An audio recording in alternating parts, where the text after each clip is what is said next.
आज आज हम आपको बताने जा रहे हैं जो बहुत ही प्रसिद्ध है हमारे देश के अंदर, और जिस तरह से ये हमारा देश कृषि प्रधान देश है, यहाँ पर कृषि का कार्य बहुत ही महत्वपूर्ण है। उसमें जो किसानों के द्वारा उगाया जाता है उन पदार्थों में यह भी एक प्रमुख वस्तु है जिसको हम बोलते हैं सरसों। हालांकि हमारे देश के वो लोग जो बहुत सारे जिनकी पृष्ठभूमि ग्रामीण भूमि से है वह लोग तो जानते हैं, पर बहुत थोड़े लोग हैं जिनको शायद यह न पता हो कि सरसों कैसा होता है और किस तरह से ये पैदा होती है, इसकी खेती कैसे होती है। क्योंकि यह एक सुप्रसिद्ध और बहुत ही अच्छा पौधा है और यह हमारे देश का गौरव भी है इस रूप में, क्योंकि इसके पीछे हजारों नहीं लाखों किसानों की आजीविका का यह साधन है।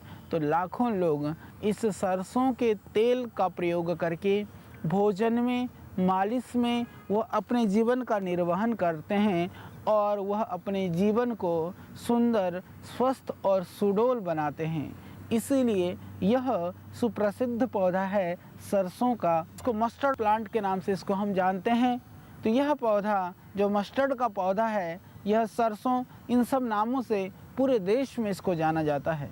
तो यह बहुत ही अच्छा है यह सरसों का यह पौधा, क्योंकि इस पौधे को हमने भोजन के रूप में, खाद्यान्न के रूप में तो जाना है। खाद्यान्न के रूप में तो हम इसको प्रयोग करते ही हैं सरसों के तेल का, परंतु आज हम कुछ इसके औषधीय गुणों के संदर्भ में, सरसों का यह पौधा न सिर्फ एक भोजन का अंग है, अपितु यह पौधा एक औषधीय गुणों से भरपूर है।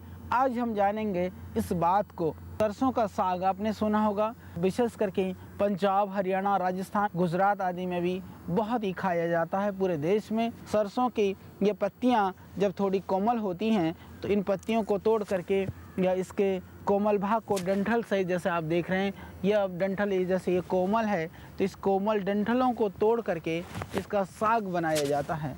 उसको हम जानते हैं सरसों का साग, और सर्दी में सरसों का साग और मक्की की रोटी, यह बहुत ही सुप्रसिद्ध भोजन है उत्तर भारत में विशेष करके।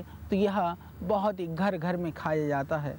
वास्तव में जो सरसों का साग है, इसमें जो ध्यान रखने की बात यह है कि सरसों के साग के रूप में मैं देशवासियों को इस बात के लिए जागरूक भी करना चाहता हूँ और उनको आह्वान भी करना चाहता हूँ कि सरसों का साग बहुत ही लाभकारी है, परंतु जिस सरसों के खेत में यदि बहुत ज़्यादा पेस्टिसाइड डला हुआ है और यूरिया डला हुआ है, उस साग से कभी नुकसान भी हो सकता है। तो उस नुकसान से बचने के लिए आप कहेंगे कि सरसों का साग सर्दी में सेवन के लिए बहुत उत्तम होता है, स्वादिष्ट भी होता है।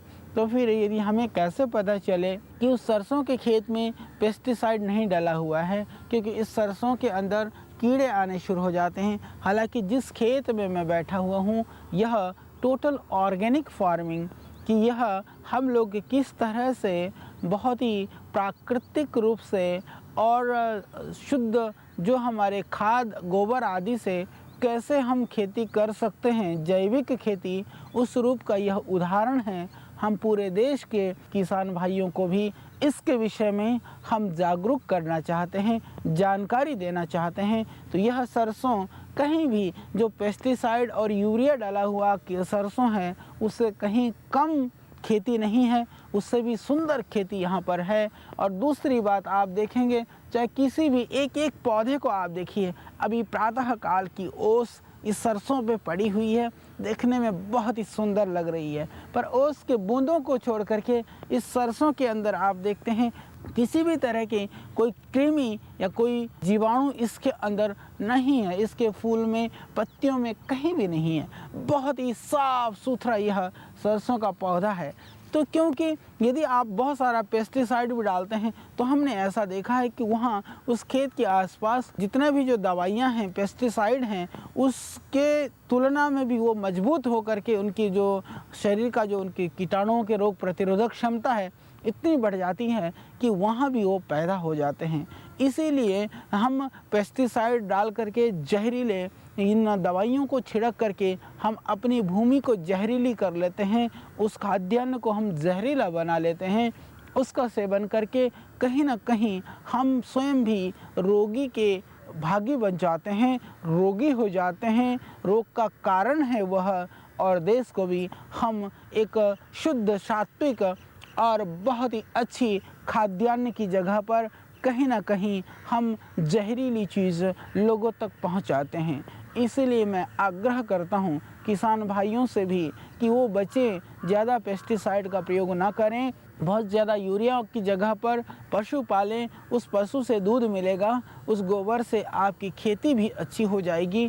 प्रयत्न करें, आप गायों का पालन करें, आप भैंस का पालन करें, आप अपने पशुओं को घरों में रखें, यह बहुत ही ज़रूरी है। नहीं तो यदि जितनी ज़्यादा हम पेस्टिसाइड डालेंगे, मैंने देखा है जहाँ यूरिया और पेस्टिसाइड बहुत ज़्यादा डाला जाता है, वहाँ पर भी सरसों के फलियों में या सरसों के पत्तियों में बहुत ज़्यादा कीड़े लगते हैं।